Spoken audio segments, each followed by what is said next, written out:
Be a bridge where we're going to start with the 2012 Enigma material that I didn't get to finish yesterday because literally we had the line for that room wrapped around 2 halls in this hotel. It was enormous. How we got all those people into that room, for those of you who remember, I don't know how it worked, but it was a divine miracle in and of itself that we actually got the people in. So, this is about what the government is like for most people right now.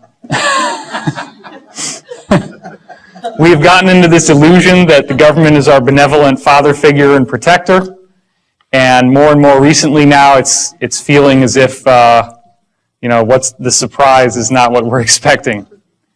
So many people are awakening to cosmic consciousness and higher concepts of metaphysics and spirituality, and this is going to be a true masterclass in what's really going on. So 3 years ago, I was at this conference, and I met Billy Blake, who should be here, but he's not here yet. He's going to be running around with a handheld camera. And we decided to do a film together. The film is called Convergence, as many of you, or probably all of you, know.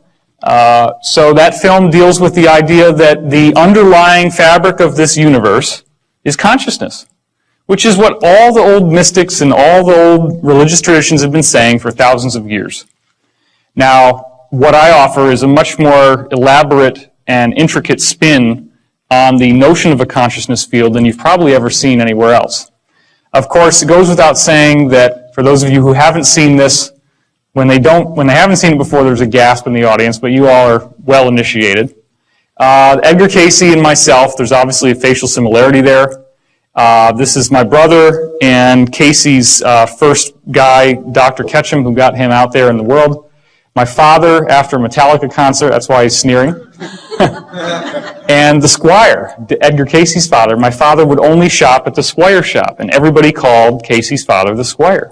This is my best friend Jude and Edwin Blumenthal from the Cayce tradition, one of his principal investors.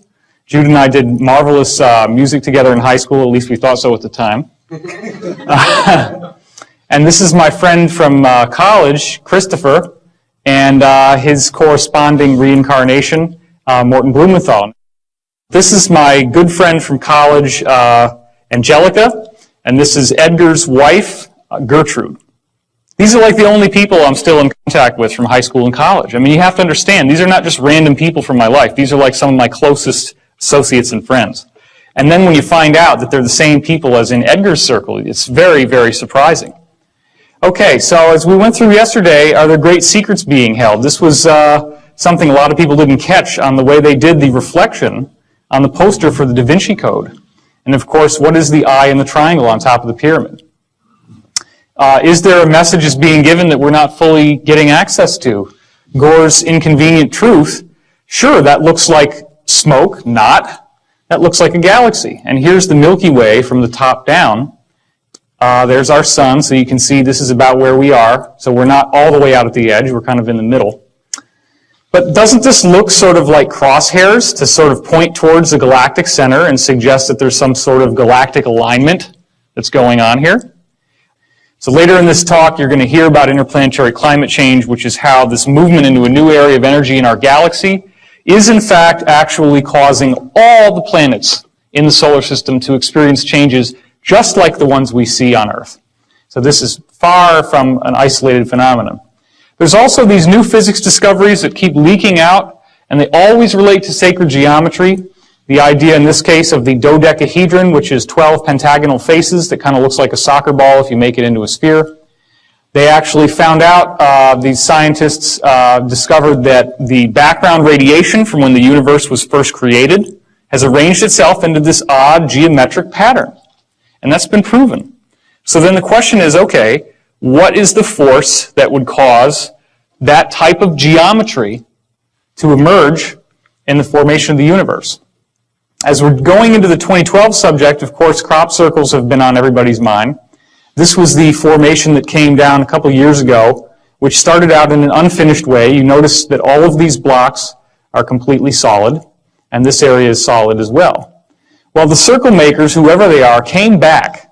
And when they came back, this is what we got. Now you have time markings and symbols from the Mayan calendar, okay? And the alignment of these winged disks in terms of what markers they're pointing to, which corresponds to the Mayan system and the Aztec system, gave you an exact time reference of the length of time between when this was created and 2012, the end of the Mayan calendar. So this is a self-referential 2012 diagram given to us by whoever is behind the circle phenomenon.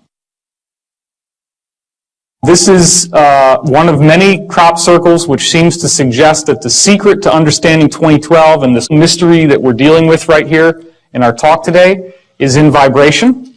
That looks an awful lot like a vibrating puddle of liquid. This is what happens when you take vibration to the next step. You get sacred geometry, and I'm going to show you more about that in a second. If you can imagine, this is a sphere and a cube and then another sphere. This is the Froxfield chromosome formation. Obviously, the circle makers are saying, 2012, pay attention to your DNA, right? Except here's the thing. The chromosome's all broken up. And that's what happens before there's about to be a cell metamorphosis. Now, this is even more interesting. Check this out. What does that look like to you? A double helix. Okay, and there's 12 stations. Then down here, you get an even weirder thing. You get a triple helix, but they still have that same formation, and then boom, what's this? And look at the timelines. This is less than a month apart in 1999, and this came out in 96. So it appears that there is a message being given about the basic nature of DNA changing somehow. This is another crop formation which shows you DNA very, very clearly. As you can see that it's twisting, and you can see the ladder and the helixes.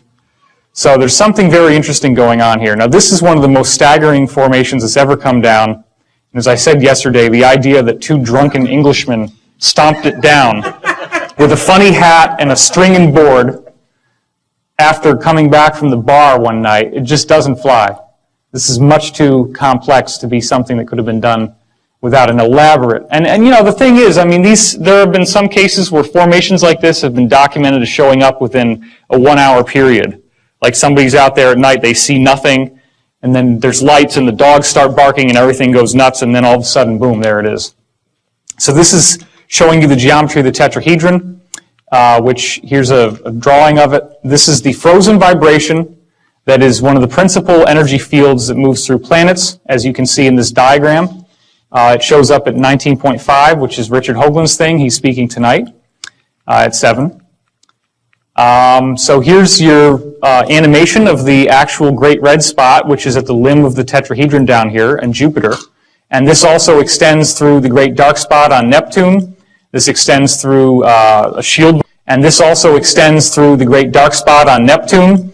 This extends through a shield volcano on Mars called Olympus Mons, all throughout the solar system.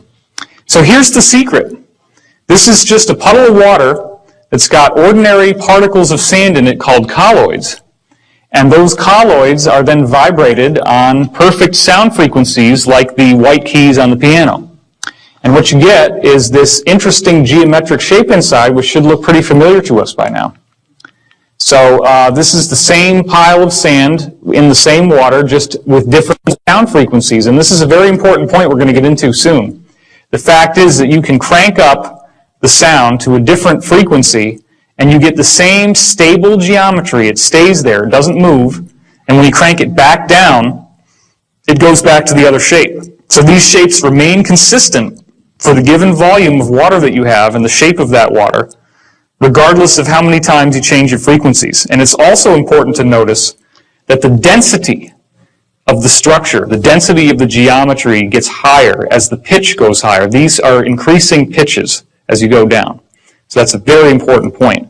So what if physical matter was actually built like this? What if this is the secret of physical matter?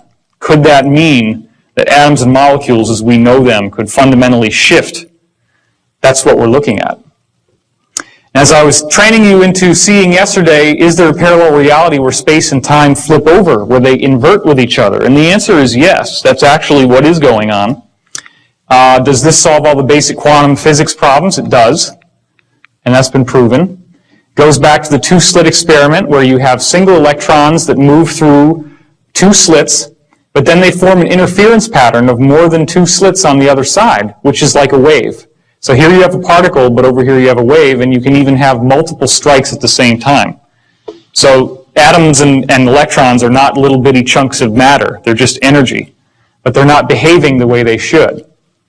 So here's another diagram of that. This is what a wave does. A wave is just like if there was a liquid here, and then it hits this, it ripples like two waves on a pond coming together, and that's how you get your interference pattern. So of course, wave-particle duality. What we're discussing now is the idea that a particle is here in space-time. That's where it's fixed in time but can move around in space. But in the inverted world, it's spread out in time. So it's still the same thing. It's just that it's now flipped over into another domain, and in that other domain it spaces out in time, and thus you get this kind of waveform that's created from it. Well, this would all be just kind of an interesting intellectual study until you start looking at larger objects. Now check this out. This is a little thing called a Bucky ball or a fullerene. It's carbon molecules, 60 of them put together. Obviously, this is a solid piece of matter. In fact, they're used to store items inside of them. They can be used for like disaster cleanups, like oil spills eventually. If they could manufacture enough of them, that kind of thing would be great for that.